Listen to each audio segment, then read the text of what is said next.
So I'm actually going to be showing, it's actually 2 recipes because I can't just show you the cake without showing you the frosting that goes on it. So this is going to be 2 recipes. So we're going to start with the carrot cake. First thing you're going to want to do is make your flax egg. This is what helps it to be moist and to help everything stick together. So I have my flax here. This is ground flax, 1/4 cup of ground flax, and then hot water.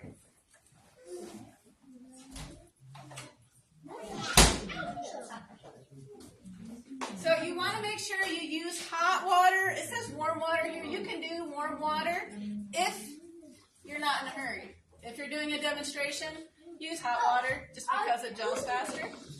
Once you have you just mix this up like so, and then you're just going to set it aside like that. Okay. Then we're going to do all of our liquid ingredients first. Now this is kind of a big bowl and you can't really see through it, so I apologize for that. But this is just what we have right now. Okay, so all of our liquid ingredients. So we're first going to start with our sweetener. Liquid apple juice concentrate. That's the only thing that the cake part is sweetened with. It's apple juice concentrate. The stuff that you buy frozen, that's what we're using. So you have a cup of that. Is it undiluted? It's undiluted, yes. I'm going to break something here. Let me grab a towel. I have a feeling I'm going to get messy today. Just because I just have a feeling. All right, then we have a little bit of oil. Now, you can use pretty much any kind of oil you want. You just want it to be a light-tasting oil. I have been asked before, can you omit oil from this recipe? Absolutely. You can omit oil from any recipe. Will it taste the same? Absolutely not. So if you like the taste and the texture of this, you're going to want to keep the oil in it. If you don't want the oil in it, you're going to end up with just something that's a little bit heavier, and it'll still taste good, but won't taste the same as what you had. Can you do it with applesauce instead? I have heard in some recipes you substitute oil for applesauce. Yeah, you can do it with applesauce, but you're going to end up with a heavier cake. It's not going to be as light. At least with this recipe, just because like a lot of the ingredients are already heavy. You have the carrots in there, you have the raisins in there, and those are both very dense things. So adding applesauce is just going to give it more moisture. I don't know. The oil does something in it, but I think I have done it before where I haven't added oil, and it still tasted good. It just wasn't the same. So. All right, then we have our water.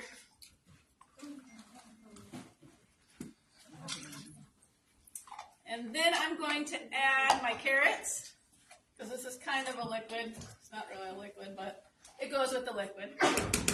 And you can either shred your carrots, or I have a food processor, so shredding carrots is very quick for me. You can also do it grated if you don't like the strands in there. You can do it grated, and you can also do that in a food processor where you just kind of like zip your carrots and you just keep zipping them till they come little chunks. Or if you want to do a grater thingy, you can do that. But I always get my knuckles with those, so I don't have one of those anymore in my house. At least not one that I use. All right. So then we have our raisins. So with the raisins, what I did is I soaked them in warm water first, just because raisins have a tendency to dry out. And I don't know, I like to plump them a little bit to make them a little more moist. So I'm just draining the water out here. And the longer you soak them, the more plump they'll get, because it's a dried fruit. It's like any other dried thing. You add water to it and some of the moisture comes back. All right, got our raisins in there. And some people don't like raisins. I have a friend that doesn't like raisins in her carrot cake, but she does like it the way, like some Amish people, instead of using raisins, they use currants. And currants are very similar to raisins. They're just itty bitty teeny tiny. So you still have those little bites of sweetness, but it's not like a big chunk of raisin. So if you don't like the big chunks of raisins, you can always use currants. All right, so we have all of our liquid stuff there. How's this doing? Yeah, it looks about right. sit, the better. For demonstration purposes, I'm going to put it in earlier than what you would want to, but it's going to get kind of jelly, snotty looking. And the longer I let this set, it would get even thicker. But because we're on a time crunch, we're going to go ahead and add that in now.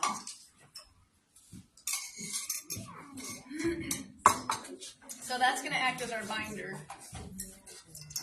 Works really well. And it also adds some extra omega-3s in there and gives you some extra fiber in there, which is always good.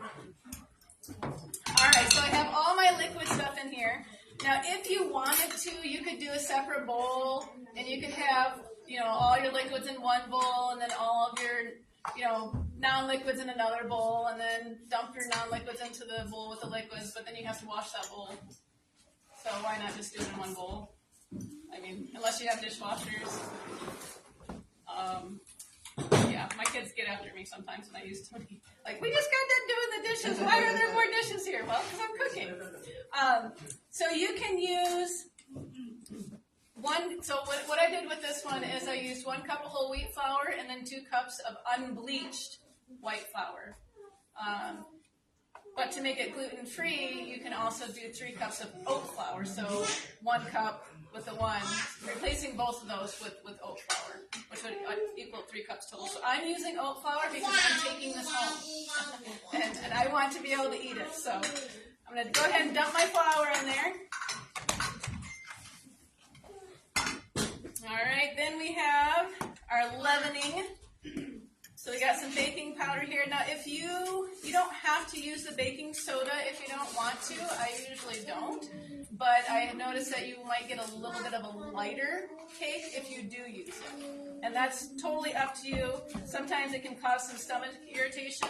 So that's, if you have a stomach that is already irritated, you might want to go ahead and omit that. I already had the salt in there. And then we have our cinnamon and a little bit of nutmeg. You can also use coriander or a little bit of cardamom in place of the cinnamon if you wanted to. Now what I'm going to do is I'm going to mix. I wish I could have the camera right over here so you all could see what I'm doing. I'm going to mix the dry stuff together on top of it first before. You guys can come up and see what I'm doing here. Just tip a little bit in the bowl. Well, I'm afraid. So I mix this a little bit like that before I mix it into the liquid stuff. So it's getting mixed before it's getting mixed. So it's almost like having it in your other bowl, but not having another bowl that you have to wash. So thank you. Getting mixed before it gets mixed. Yeah, exactly. It's getting mixed before it gets mixed. Okay, so once you have it mixed, then you're going to mix it into the rest of the liquid ingredients. And this bowl is really big.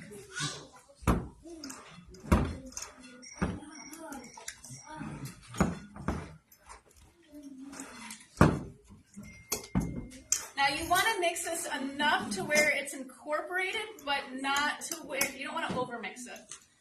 Just because instead of eggs and stuff, you have different ingredients that are binding it and giving it leavening.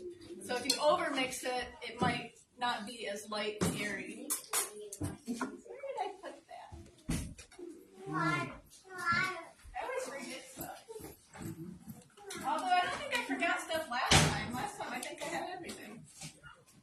Okay, so I have my little, I call these squeegees. They're not squeegees. Rubber spatulas. Alright. We're going to get our pan here.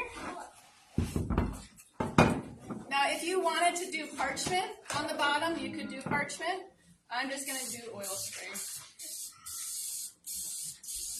Now, if you wanted to do fancy, you would do round cake pans. You do 2 9-inch or 8-inch ones, and then you could stack them on top of each other and put the frosting in between, and it would be like a layered, cutesy looking thing. But if you don't have time for that, one of these is just fine. What about cake? Yes. All right. Nice thing about this is I get to take this home, and I get to share it with friends tomorrow, so it's going to be great. All right, we're going to go ahead and bake this 350 for 25 to 30 minutes. And then after that, we're going to turn it down to 325 and then bake it for about another 10 minutes or so. You want to make sure that, okay, so sometimes I've had it to where I baked it for the 25 to 30 minutes and it's done. Sometimes I've had it to where I baked it for that and then it's not done and then I bake it the additional time. So what you want to do after the first portion of the time is you want to stick a knife or something in the middle. If it comes out clean, it's done. Take it out. If it's not, let it go, do another 5 or 10 minutes with the reduced temperature. And then once this comes out of the oven, let it cool. I didn't write this down, but let it cool for about 10 minutes and then put plastic wrap over it. The cake will still be warm, but then that will help to retain all the moisture that's in there. And, it will get a little, what do you call that? Yeah, condensation. Yeah, it'll get a little moisture condensation on it, but that's okay. I just rubbed it in. So you're going to put frosting over it anyway. So, okay, let me put this over here, and I'll show you the frosting.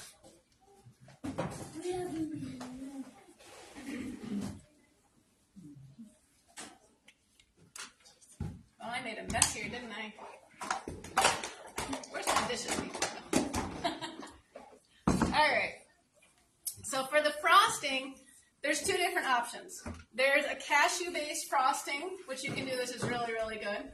But if you're trying to avoid nuts and you don't want the extra fat, even though it's healthy fats, you can do the vanilla sweet potato frosting. Yes, sweet potatoes. Sweet potatoes. And that's what you have right now. That's what you tried is the sweet potato frosting. So white sweet potatoes look like this. You can buy them at most markets, and they are white inside. So they have natural sweetness, but they are white inside. So I have my white sweet potato here that I have already cooked. I guess I should have skinned it beforehand too. You put that in the oven, in the microwave? I put this one in the microwave just because I found that when I use the microwave for this in particular, it keeps a little bit more moisture in it. I've done it in the oven too, but it seemed a little bit more dry when it was done. But you can do it either way. And for me to put the oven on for 1 or 2 sweet potatoes just seems like a waste of power. You can steam it too, but I found that when you steam it, it gets a little bit too much moisture, and then the frosting is a little more runny. All right, so we want about a cup's worth. You don't have to be exact. If you have a little bit more, that's fine. It's not going to hurt it. This means that you have more frosting to eat. We're going to go ahead and take the peel off here.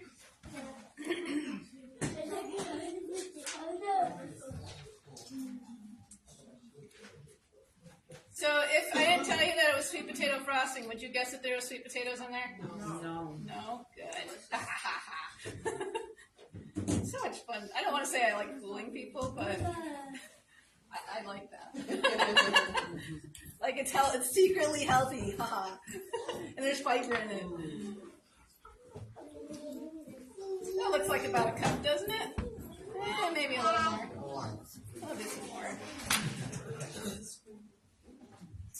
And I love these sweet potatoes because they're naturally sweet. Naturally sweet. So you don't have to add very much. There are purple skin ones too. Yeah, that have the white flesh. Yeah. So you can use those ones or you can use these ones. I got whatever was cheaper. So. All right, so you're going to take your sweet potato. You're going to throw it in your food processor. Bring this over here. Come over. You're going to put it back here. There we go. Like you can't see. Now you can't see. Like I can't see what you're doing. All right, I'm just chunking it up. All right, once you got potato in there. You're going to put a little bit of butter. This is plant-based butter. And that's totally optional. If you don't want to put that in, you don't have to, but it just gives it like a, I don't know. Most frostings are like made out of butter and sugar, so I mean, you could put butter flavoring in there, I guess, if you wanted to, but I mean, we're already doing pretty healthy because we got the sweet potato. All right, then we have only 2 tablespoons of maple syrup. I know. I gotta get every last drip out of there just because it's maple syrup. We'll just let that hang. No, we're not gonna do that. I have done that before where I'll just let a container just sit there and let it just continue to drip while I'm doing something else at home. All right, then we have a little bit of vanilla.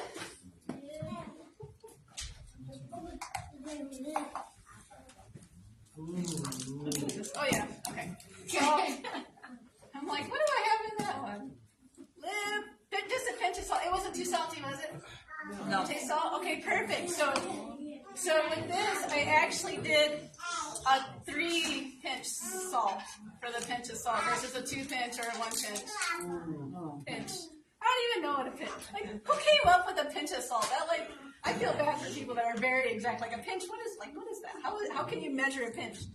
Anyway, sorry, that was my rant. And then 1 to 3 tablespoons of coconut. So I usually start with about a tablespoon, and then I'll add a little, I'll add more depending on what consistency I want it. So if you're wanting to if you want to pipe this onto cupcakes, you're going to want to use a little bit less of this. If you're just putting it on a cake, then you can use all of it. What is that again? That is the coconut cream. So out of a can of coconut milk, I took, when you open it, you got this hard coconutty yumminess right on top, and I scooped that off. And I didn't use any of the liquid that's down below at the very bottom of the can. So you don't want to shake your can before you do this. You want it to be separated, and you want to take the cream off the top. Now, if you didn't want to do that, if you want to do something that's tastes a little more simple and is a little bit less healthy, but it tastes really good, you can do coconut oil in place of that, and it's really good. It tastes really, really good, but this is healthier than the coconut oil. So, okay, once you got all those in there, you're gonna turn it on. Oh, maybe. Okay, there we go. Gotta have power.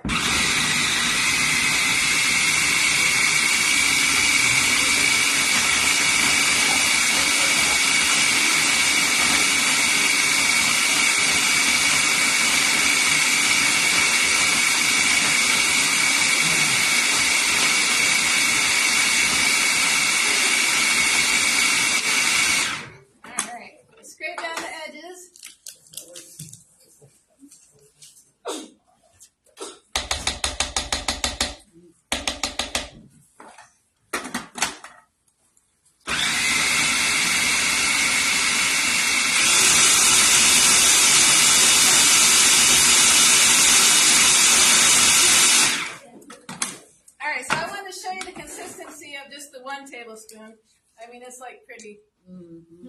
It's this you can pipe onto a cupcake. That'd be really good. So, that's just 1 tablespoon of coconut cream. That's just the 1 tablespoon. Yep. But since this is going to be on the cake, I'm going to go ahead and add the rest of this. And I always like to wait because sometimes I don't know if it's because the potatoes are fresher or what, but sometimes it seems like some have more moisture than others. So I always like to wait and then add a little bit by little bit.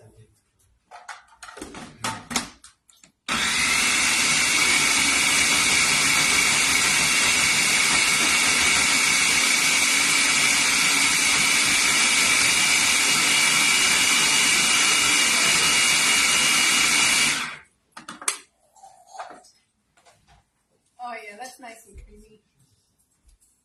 Super yumminess. All right. You say it could be also done with yellow sweet potato? Yeah, Will give so you that color too, anyhow. if you wanted to, you could do like regular sweet potatoes, like the orange ones. You could totally do that. It's just gonna change the color of it. Yeah. But And usually we eat with our eyes. So if we see like an orange type frosting, we're gonna think differently than if we see a white type frosting. So it's mainly like it's more common seen in white frosting than. Exactly, and if you want it like a little bit sweeter, you can add like a little bit of stevia to it, and that'll kind of give it that like sugariness without really the sugariness. But don't add too much, like literally like less than like a 1/16 of a tablespoon, because that stuff is strong. And if you get too much of it, then it just tastes like a chemical. It tastes good the way it is. Good. All right, any questions with carrot cake that you could eat for breakfast and lunch and dinner? You can eat it anytime you want, because, I mean, really, you're getting, like, especially if you do oat flour, it's like eating oatmeal and sweet potatoes. So I'm thinking if you do the orange sweet potatoes for a second one, then you can make your little carrot frosting. Oh, yeah. There you go. So if you want to do orange sweet potatoes and you want to get all cutesy, if you have time to be cutesy, then you can make like little carrots on your carrot cake. That's actually a really good. So what would they use for the green? Like a powder? Like maybe spinach? Some green into the white somehow. Yeah. So no questions. All right, so let me do a couple announcements real quick before I turn that off. So if you weren't here this last Sunday, we have the first part of our series on mental health. The second part of the series is this coming Sunday, and it's going to be at 3 o'clock. We will have hot drinks provided for you, tea, whatever else we're going to have. But that's at 3 o'clock. So if you want to take one of these, take one. This last session was really, really good. It was really good. And I would encourage you all to come to it because we all got issues and we all got issues. Anyway, so there's that. And then coming up, which you need to register if you want to come to this because we have limited space. We're doing a beginner's sourdough bread class. The bread will consist of 3 ingredients: flour, water, salt. That's it. So, how they used to do it way back when, before there was yeast, we'll show you how to make your own yeast and all that. So, grab one of these. That's Sunday, March 3rd. There's a little QR code that you can do with your phone, and you can register online. You can take one of these, but please, please, please register because we need to know how many starters to make for people, sourdough starters. What time is it? 3 o'clock. 3 o'clock. So there will be hot drinks provided at that one. And then the week after that, we have the gardening class. I'm so excited about this one. So this is also, you can register online for it. And we're going to be talking about a whole mess of stuff. So this will be the weekend after that. So you can invite a friend, and there will be seeds that you will be given. And I don't know what else Mr. Robbins is going to bring, but there's that too. So please grab one of those, share with a friend. I'm excited about all those. And I don't know what we're going to do next week for a recipe, but it's going to be something yummy. So maybe Heather can talk me into doing another sugar-free something. Or, woo-hoo!